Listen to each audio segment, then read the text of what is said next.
tu kita letak sos. First try. Bismillahirrahmanirrahim.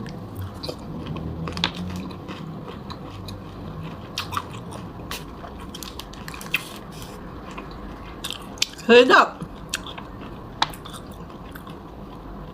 Sedap ni, kita makan sampai habis. Jom. Sedap. Kita telah guna 2 jari daun. Right. Macam ni. Kita letak udang kering.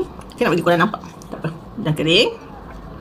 Kita letak kelapa, cili, letak bawang, letak halia, letak kacang, dan kita letak kuah dia.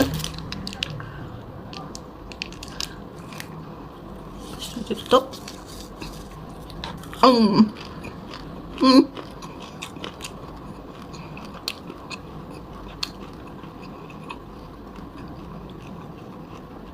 Sedap. I can't stop. Kita makan lagi. Seriously sedap.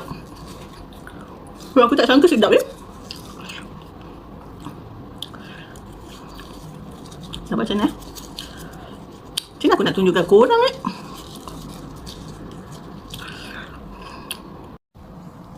Okay. Kita letak udang kering. Kita letak halia. Kita letak kelapa. Kita letak cili. Kita letak dulu lah. Dia pedas.